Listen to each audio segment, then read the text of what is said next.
네, 반갑습니다. 주일날 교회 오신 것을 참 환영하고 잘 오셨습니다. 이런 말이 좀 낯설지만 저희는 교회 오는 것 자체가 좀 힘든 적이 있습니다. 지금 내전 때문에 교회 오면 참 반가운 마음으로 이런 말을 늘 인사를 시작합니다. 출애굽기 우리가 잘 알고 있는 내용인데요. 이스라엘 백성이 하나님의 부름을 받아 구별되고 그리고 광야의 시련을 통해서 하나님 말씀대로 배워가는 그 만들어지는 과정이 어떻게 보면 우리 성도들이 하나님을 몰랐다가 하나님을 알고 세례받고 구원받은 다음에 하나님 앞에 믿음의 삶을 사는 그 모습과 비슷합니다. 그래서 출애굽기를 다른 얘기로 하면 우리가 구원받은 다음에 믿음의 경영의 모습의 삶이라고 우리는 설명할 수 있습니다. 출애굽기 1장에 보면요, 이스라엘 백성의 모습이 나옵니다. 애굽에 있고 죄에 있고 종살이하는 그 모습에서 하나님은 그들의 소리를 들으시고 또 3장에 모세라는 한 사람을 통해서 그를 통해서 이스라엘 백성을 구원할 계획을 가지십니다. 그래서 4장서부터 11장을 보면 참된 하나님이 누구인가를 이스라엘 백성들에게 먼저 보여주십니다. 10가지 재앙을 통해서 그들이 믿던 하나하나의 신들과 그들이 듣고 있고 알고 있던 그 신들을 속에서 참된 하나님이 누구인가를 보여줍니다. 그리고 12장, 13장에는 6월절 사건을 통해서 오직 그리스도의 피로서만 구원받을 수 있는 것을 보여줍니다. 그리고 14장, 15장에는 홍해 사건을 지나간 것을 통해서 이스라엘 백성이 세례를 경험하고 오직 하나님만을 의지하는 경험을 합니다.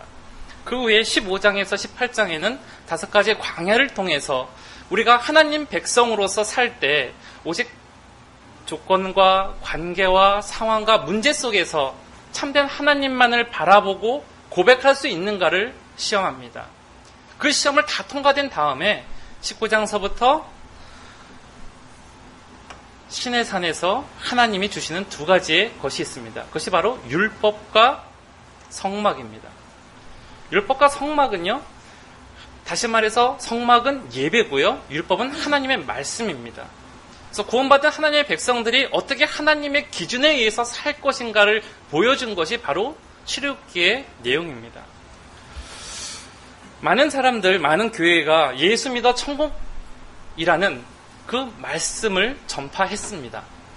예수 믿고 천국 가는 것이 우리의 시작이지 우리의 결론이 아닙니다. 구원받은 모든 사람들은 그 후에 주님과 관계 속에서 인격적으로 영접하고 그에 관계되는 삶을 살아야 됩니다. 우리가 믿기 전에 아니면 오랫동안 믿었음에도 불구하고 우리 안에 있는 옛사람의 모습, 옛사람의 습관, 세상의 습관들이 얼마나 많이 있는가를 발견할 때가 있습니다. 그것이 마치 이 출애굽기 하나하나의 사건들을 통해서 내가 하나님 가까이 하기를 원합니다. 주님을 인격적으로 영접하기를 원합니다라는 우리의 결단과 함께 주님 앞에 나아가는 모습으로 우리는 발전돼야 됩니다. 법적인 신분으로 변화되는 것은 어렵지 않습니다. 죄인이었다가 예수 그리스도를 믿음을 통해서 우리는 하나님의 자녀 그리고 구원받은 새로운 신분으로 변화됩니다. 하지만 그동안 살고 있던 나의 습관이 새로운 질서와 새로운 방법에 의해서 변화되기 위해서는 오랫동안 훈련과 연단을 통해서 그 속에서 변화될 때가 있습니다. 구원받은 후에 풍성한 삶을 살기 위해서는 바로 가장 중요한 것이 옛 삶을 벗어야 한다는 것입니다. 고난을 통과하고 훈련을 받고 옛사람의 모습을 거절해 나가야 합니다. 믿음으로 은혜로 그리스도와 연합하는 삶을 살아가는 것이 바로 하나님이 우리를 부르신 삶의 목적입니다. 목사님을 통해서 많은 말씀을 배우셨을 겁니다. 예배, 레위기에 예배에 대해서 많은 것들이 써 있습니다. 근데 그 예배를 드릴 때 전에 나의 삶, 주일날 오기 전까지의 나의 삶, 그리고 교회에서의 삶과 그 삶이 구별되십니까? 아니면 일치하십니까? 예배 드리러 오는 삶의 모든 삶은요, 하나님은 동일한 삶을 원하십니다. 옛사람에 묻혀서 옛사람의 기준에 있는 삶이 아니라 하나님이 부르시는 새로운 삶의 기준으로 하나님은 우리에게 원하시고 그리고 그것을 우리에게 말씀하고 있습니다. 하지만 하나님이요, 애굽 사람들에게 내린 심판처럼 우리가 잘못했을 때 채찍을 하시고 야단을 치시고 징계하는 것이 아니라 그저 어린아이가 부모의 마음을 이해하는 것처럼 옆에서 보시고 위로하여 주시고 지켜주신 분이 우리 하나님이신 것입니다. 우리는 때로는 이런 질서나 이런 삶의 목적 아니면 우리가 삶의 방향, 믿음의 방향을 모르기 때문에 어떤 문제가 있을 때 다시 내 속에 있는 옛사람의 모습이 나타나고 옛사람의 성향으로 따라가려고 하는 모습이 있습니다. 그것이 바로 오늘 본문에 나오는 출애굽기 14장의 이스라엘 백성의 모습입니다. 10가지 재앙을 통해서 정말 하나님이 계시네? 모세가 말만 했더니 정말로 애굽 사람들은 심판하고 우리는 구원했어 라는 믿음의 확신들이 조금씩 생겼습니다. 마지막 재앙인 장자의 재앙을 통해서 믿던 안 믿던 어린 양을 잡아 문설죄하고 그 양을 잡아먹고 쓴 나무를 먹으며 하나님의 말씀대로 순종한 사람들은 죽음이라는 것을 지나갔고, 그것을 하지 않고 불신했던 모든 사람들은 그 집의 첫 번째 아들이 죽음을 경험한 것이 이스라엘 백성입니다. 그와 동시에 죄에서 자유함을 얻었습니다. 우리가 예수를 믿어 죄의 자유함을 얻은 것처럼 이스라엘 백성은 종에서부터의 자유함을 얻어서 이제는 새로운 삶의 기준과 새로운 삶으로 나아가려고 합니다. 그러나 사람은 쉽게 잘 변하지 않습니다. 430년 동안 그저 하나님이라고 믿었던 바라오를 무서워했고요. 바라오가 주는 음식을 먹었고요. 바라오의 법에 순종을 했습니다. 그들의 기준은 새로운 하나님을 따르기보다는 옛사람의 모습과 옛사람의 습성에 빠져 있는 것이 너무나 많이 있었습니다. 오늘 본문에는 좀 새로운 이야기가 아닌 우리가 다 잘 아는 이야기가 나옵니다. 홍해 앞에 선 이스라엘 백성들. 왜 하나님은 이스라엘 백성을 가까운 블레셋을 지나가서 한 달이면 가야 될 길을 홍해를 지나 40년 동안 가는 광야의 길로 인도하셨을까요? 어떻게 보면 예수 믿어 천당이라고 하면 우리의 목적, 우리의 결론이 예수 믿어 천당 가야자면 예수 믿자마자 다 하나님을 부르셔야 될 겁니다. 그럼 우리는 다 하늘나라 가 있어야 되죠. 근데 하나님은요, 우리를 이 세상에 살게 하시면서 우리에게 원하시는 삶의 목적이 무엇이었을까요? 그것은 바로 이 세상에서 하나님의 창조된 목적대로 우리가 살기를 원하셨고, 바로 하나님의 영광된 영광을 돌리며 우리가 스스로 하나님이 기뻐하는 것을 선택하게끔 하시는 것을 원하셨습니다. 출애굽기 전에는요, 하나님의 임재, 하나님의 특별한 사람을 위해서 하나님은 찾아가셨고 대화하셨고 말씀하셨습니다. 하지만 출애굽기 이후에는 예배를 통해서 우리에게 말씀하셨고 다가가서 선포하십니다. 사실 이 말씀은요, 오늘 본문의 말씀은 구원받기 전의 사람 혹은 옛사람, 구원받기를 선택하는 사람들에게 필요한 말씀일 수도 있습니다. 그러면서도 이 말씀을 통해서 과연 나는 이 믿음의 경영의 과정에서 어디에 있는가에 대한 것을 확인해보는 말씀일 수 있습니다. 하나님이 왜 가까운 길을 두고 의도적으로 멀리 인도하셨을까요? 이 질문을 바꿔서 얘기하면 때로는 우리 믿은 후에 나의 삶을 볼 때 하나님이 분명히 가까운 길이 있고 빠른 길이 있는데 다른 사람보다 나를 멀리 돌리시고 고난을 주시고 연단을 시키고 힘들게 하는 것처럼 우리가 느낄 때가 있습니다. 그러면 왜 하나님은 그렇게 하실까요? 이스라엘 백성이 어떤지를 하나님은 아셨습니다. 출애굽기 13장 17절 하반절을 보면요, 이렇게 말씀하고 있습니다. 하나님이 말씀하시기를 이 백성이 전쟁을 보면 뉘우쳐 애굽으로 돌아갈까 하노라. 애굽에서 나왔는데요, 자유를 얻었는데 블레셋은 혹시 전쟁에 임하자마자 걱정과 무서움을 보고 다시 나는 종살이가 좋습니다, 나는 돌아갑니다라고 할까봐 그들을 홍해와 애굽으로 하나님은 인도하셨다라는 것입니다.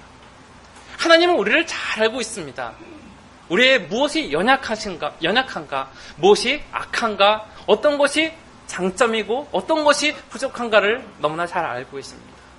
그렇기 때문에 하나님은 우리로 하여금 온전히 하나님만을 바라보고 의지하기 위해서 때로는 멀리 돌리실 때도 있고요, 고난이라는 것을 주실 때도 있습니다. 하지만 그 고난은요, 우리가 멸망해라, 정말 아파라, 죽어라고 주시는 것이 아니라 그 과정을 통해서 우리가 하나님만을 바라볼 수 있고 하나님만을 의지하기 위해서 주신 하나의 작은 과정이라는 것입니다. 혹시 내가 떠나야 할 것, 내가 의지할 것이 있기 때문에 그 상황을 통해서 하나님에게만 집중해야 될 하나님의 뜻이 있다면 우리는 그것을 먼저 깨달아야 됩니다. 우리가 살면서 앞으로도 이 홍해와 광야와 같은 정말 삶의 마지막의 문제와 같은 큰 시련들이 찾아올 겁니다. 그때 정말로 우리가 기도로서 찬양으로서 말했던 것처럼 내가 주님만 사랑합니다, 주님만 의지합니다라는 확실한 믿음의 선택이 있어야 합니다.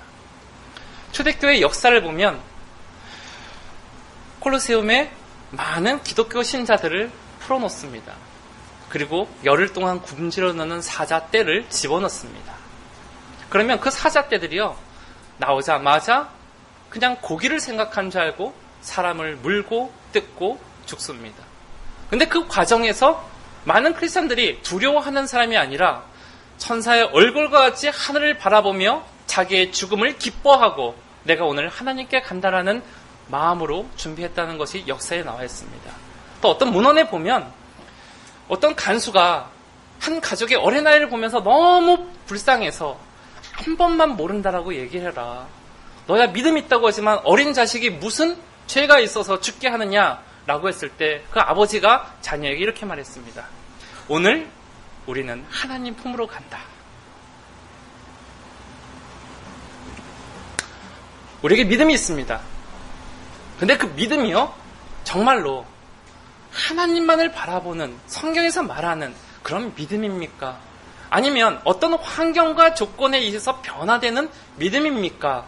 라는 것이 바로 내가 세례를 받을 때 내가 주님만을 바라봅니다. 전에 죄인이었고 전에 종살이였던 그 삶에서 이제는 나는 자유롭습니다. 주님의 자녀로서, 하나님의 자녀로서 새롭게 거듭납니다라는 믿음의 고백의 삶을 우리는 살고 있는지 생각해 봐야 합니다. 그렇기 때문에 혹시 인생에 살다가 먼 길로 돌아가는 길이 있다면 이렇게 생각하시고 확인하십시오. 아, 내가 집중하지 못하는 것이 있구나. 아, 내가 하나님께 돌아가지 못하는 것이 있구나. 이제부터 내가 주님만 바라보리라.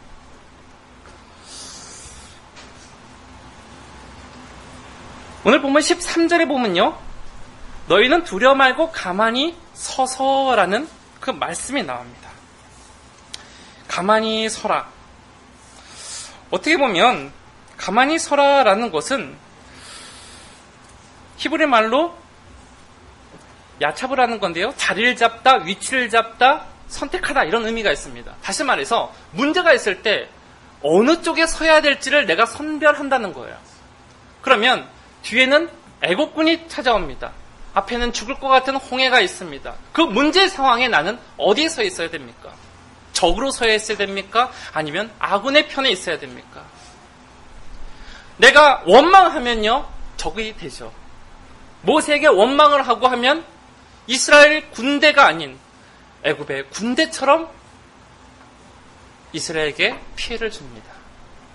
우리는 문제가 있을 때 과연 하나님 편에 서야 되는가, 아니면 그 다른 편에 서 있는가에 대한 것을 생각해야 됩니다.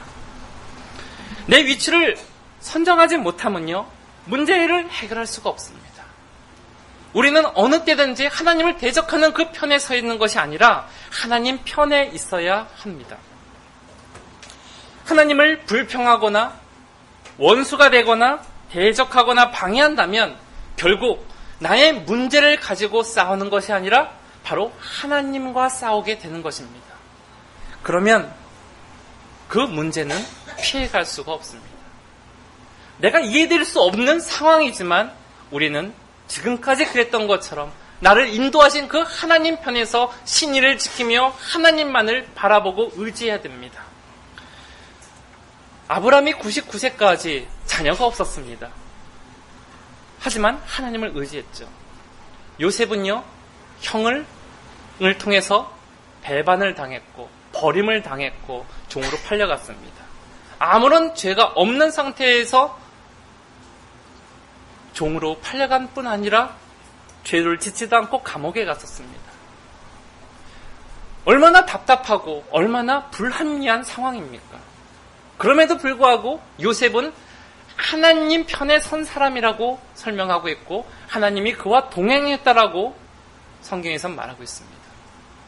하나님이 동행했다라는 것은요, 하나님 편에서 항상 하나님 중심의 하나님 쪽에 있었다는 겁니다. 문제는 누구나 찾아옵니다. 믿음이 좋은 사람이든 믿음이 연약한 사람이든.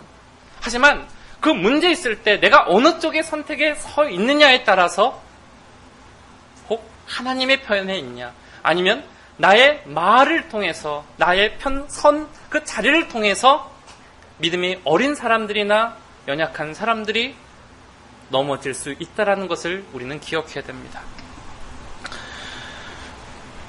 때로는 우리가 해결할 수 없는 큰 문제, 절망할 수밖에 없는 큰 문제를 찾아옵니다. 힘을 모으고 지혜를 모아도 그 상황은 어려운 상황입니다. 그 순간 불평을 하거나 불만을 내놓는 것은 아무런 유익이 되지 않습니다. 그럼에도 불구하고 하나님을 대적하는 행동을 너무나 쉽게 할 때가 있습니다. 하나님이 이 세상에서 우리에게 지키라고 주신 것이 세 가지가 있습니다. 첫 번째는 교회입니다. 교회를 지키고 순종하고 섬겨야 됩니다. 두 번째는 가정입니다. 내게 주신 가정을 위해서 기도하고 섬기고 지켜야 됩니다. 또 하나는 바로 나입니다. 자신. 내가 교회가 돼야지 이 세 가지를 지킬 수 있습니다. 내가 믿음을 지키고 내가 내 자리에 서야 되는데 때로는 내가 섰다 하면서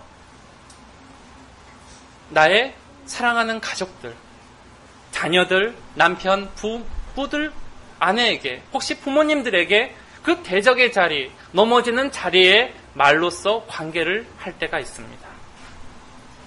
우리는 감정으로 대하면 안 됩니다. 문제가 있을 때는요, 사실로 그것을 대해야 됩니다.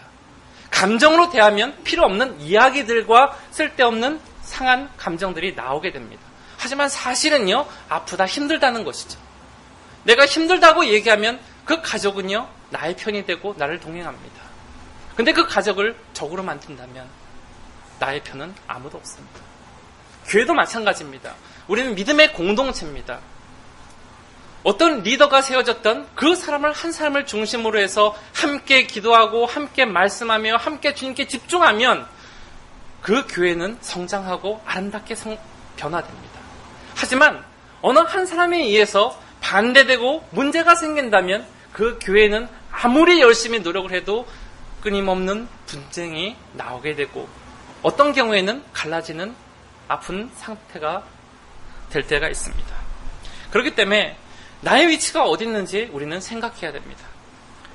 또한 이 전쟁, 이런 문제가 있을 때요, 바로 하나님이 싸우시도록 해야 됩니다. 14절에 보면요, 여호와께서 너희를 위하여 싸우시리니 너희는 가만히 있을지어다. 이 가만히 있을지어다 라는 것은요, 잠잠하라, 입을 다물라, 새기다, 갈다, 침묵하다라는 의미가 포함됩니다. 여호수아 6장에 보면 이스라엘 백성이 어떤 성을 7일 동안 매일 돌죠. 여리고성이죠. 그 성의 전쟁, 그 성을 이기기 위해서 가장 큰 전략이 무엇이었냐? 바로 침묵이었습니다. 때로는 우리의 말 한마디가 얼마나 사람을 쉽게 무너뜨릴 수 있는가 생각합니다.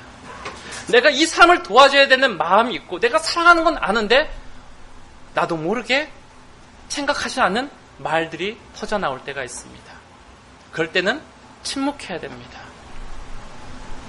하나님이 그 문제를 나에게 만드셨을 때 내가 하나님 앞에 감사합니다 라는 말이 못 나오고 하나님 앞에 원망과 불평이 만약에 나올 상황이라면 우리는 그 상황에 침묵이라는 선택을 해야 된다는 겁니다.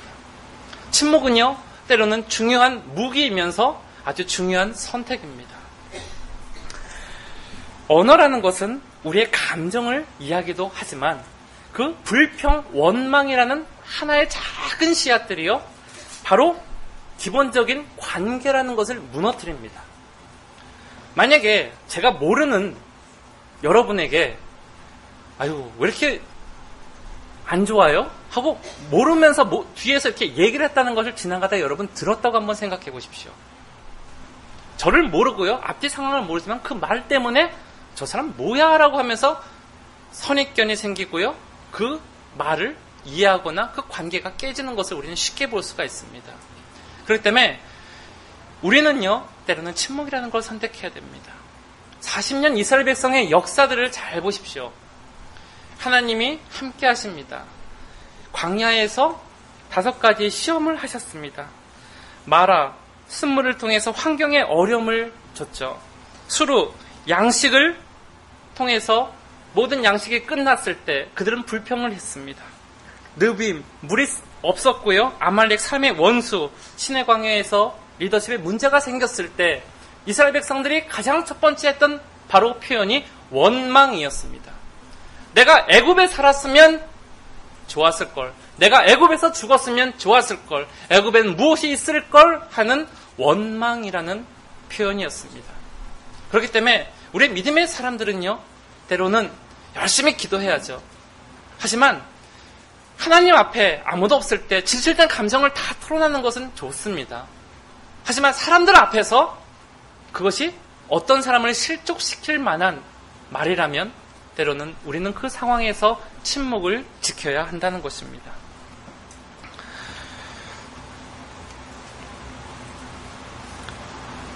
우리는 항상 주님의 편에 있어야 합니다. 때로는 침묵해야 됩니다. 근데 침묵하고 가만히 있고 그 다음에 뭘 해야 될까요?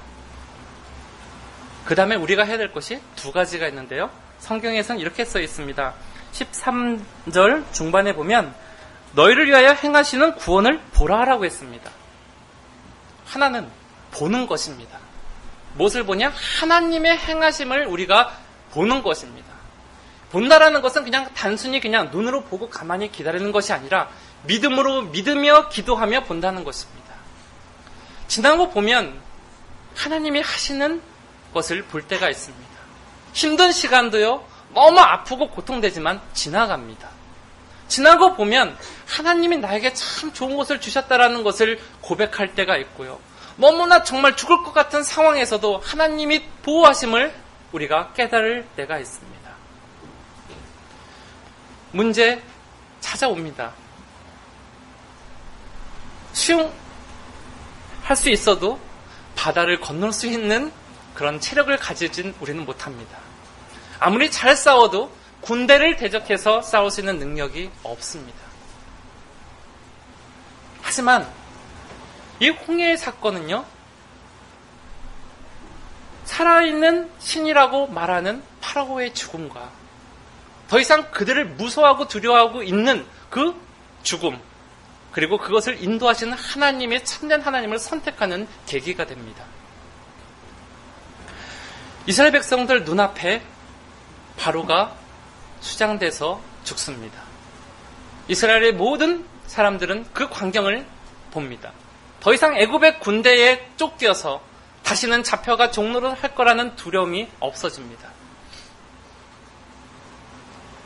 참된 하나님만을 바라보게 되고 그 홍해를 지나간 사건을 그래서 사도 바울은 세례라고 고린도전서에 표현하고 있습니다. 세례라는 것이 내가 죽고 온전히 하나님으로 새롭게 거듭나 하나님 것을 선택하는 것 아닙니까? 이스라엘 백성은 몸으로 그것을 경험했습니다. 근데 여기서 우리가 생각해야 될 것이 뭐냐? 바로도 하나님이 사용한 사람이었다는 겁니다. 이스라엘 백성을 구원하고 이스라엘 백성을 아프게 하고 이스라엘 백성에게 고통을 준 그리고 마지막 그의 죽음을 통해서 하나님께 사용되었습니다. 하지만 이스라엘 백성들은 그의 죽음을 통해서 새롭게 변화되었고 새로운 선택의 길이 열렸습니다. 우리는 믿는다라고 말합니다. 교회에 얼마나 많은 수고하는 분들이 계십니까?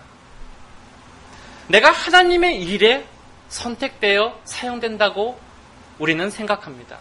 하지만 우리가 절대로 되지 말아야 될 사람이 바로 바로의 역할입니다. 하나님께 사용됐지만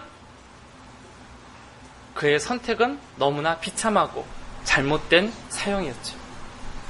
내가 충성하는 것이 아니라 하나님을 따라가는 것입니다. 내가 일을 하는 것이 아니라 하나님이 주신 것이고 하나님이 인도하시는 겁니다. 우리는 때로는 자기의 모습을 나타나고 인정받는 것을 너무나 즐거워합니다.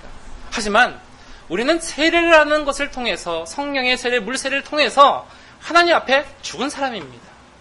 죽었다라는 것은 아무런 반응을 할 수 없어요. 주님의 선물로 은혜로 더불어 사는 사람이고 우리는 세상의 기준과 옛사람의 기준으로 사는 사람이 더 이상 아닙니다. 그럼에도 불구하고 아직 옛사람의 모습이 내 안에 나타나온다면 우리는 반드시 생각해야 될 것이 있습니다.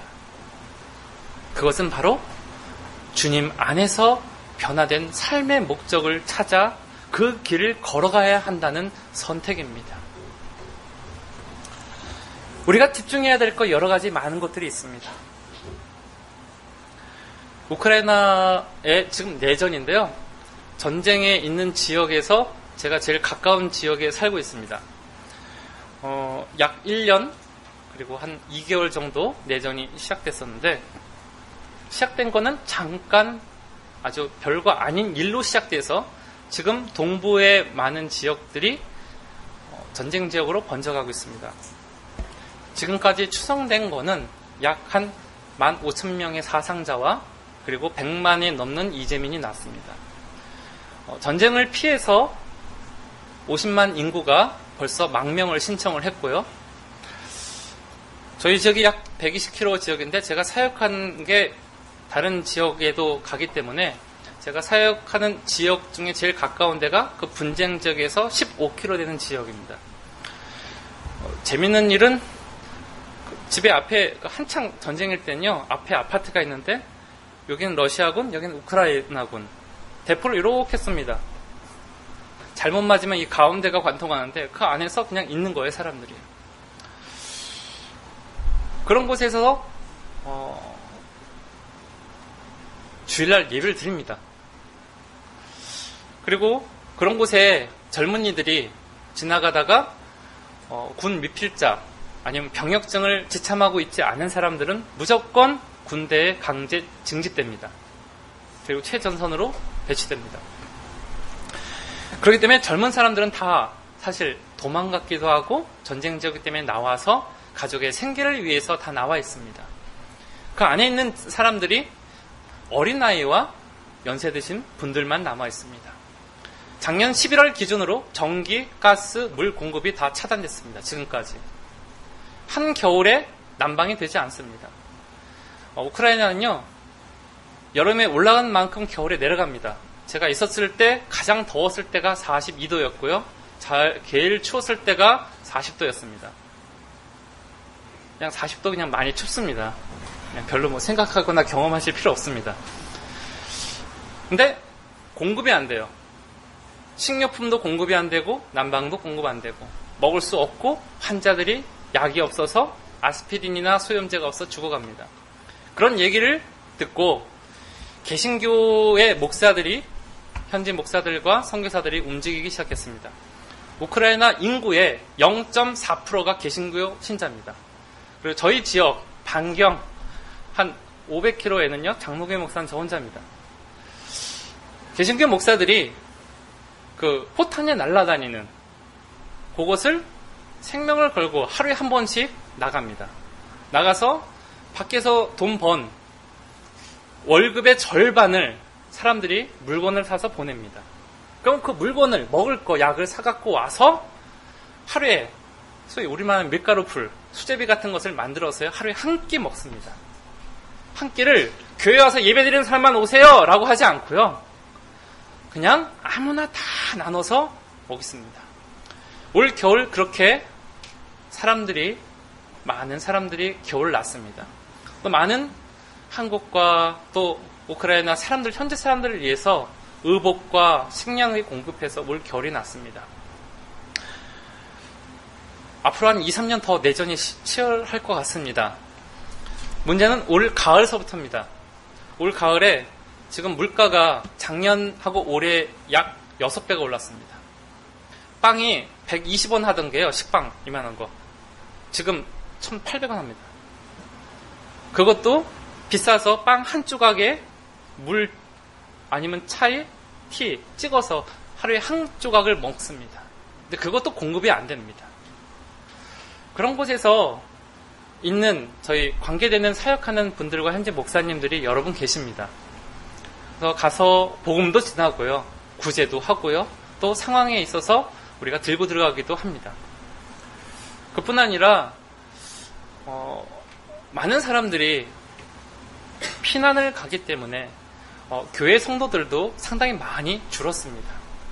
이상하게 피난 지역이요 부흥이 더 됐습니다. 그럼 구제를 한 다음에 20명 모이던 교회가 지금 200명이 모입니다. 50명 모이는 데가 500명 모여요. 왜? 나라가 우리를 버렸고 정부도 아니면 어느 단체도 우리를 하지 않는데 교회만 사랑으로서 정말 하는 거 보니까 교회가 정말 믿을만 하구나 라고 해서 이제 교회에 나오는 사람들이 반대로 많이 생겼습니다. 그냥 교회 오는 것이 시간 돼서 모이는, 그리고 잠깐 모여서 예배 드리는 것이 아니라 저희는 상당히 길게 설교를 합니다. 예배 시간도 깁니다. 찬양 1시간 아니면 2시간, 설교 2시간 합니다.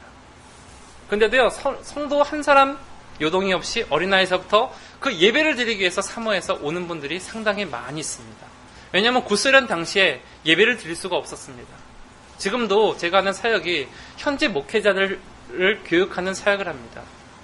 현재 목사들이 그 공산권 시절에 신학교가 없어서 아버지가 목사거나 안수집사거나 장로면 아들은 무조건 선택이 없이 목사가 되고 장로가 됩니다. 이유는 간단합니다. 성경이 없었고요. 아버지가 죽습니다. 순교를 당합니다. 그러면 목사가 된다는 것은, 즉 다시 말해서 곧 내가 얼마 후에 순교를 당한다는 순서를 기다리는 의미입니다. 누가 목사를 되겠어요? 그것을 아는 사람은 아들밖에 없기 때문에 그 아들이 그 믿음의 의미를 연장하는 것입니다. 여러분이라면 어떻겠습니까? 그곳에서 복음을 증거해야 할까요? 아니면 빨리 도망가라고 얘기를 해야 될까요? 많은 분들이 전쟁인데 왜 있냐? 저희 성도들도 그렇습니다. 외국 사람들은 다 나갔는데 너는 왜 있냐? 그래서 고마워서 온다 라고 하는 사람도 있고요.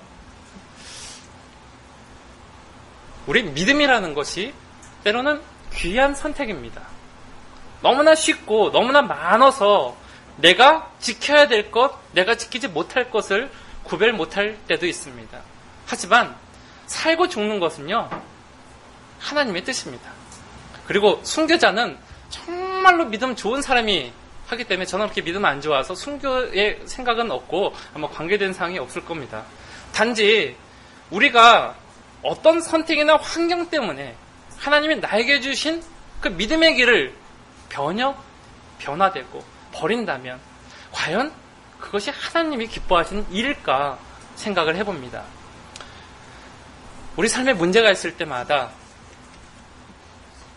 내가 어디 편에 있는지 생각하십시오. 사람의 편에 있을 수 있습니다. 괜찮습니다.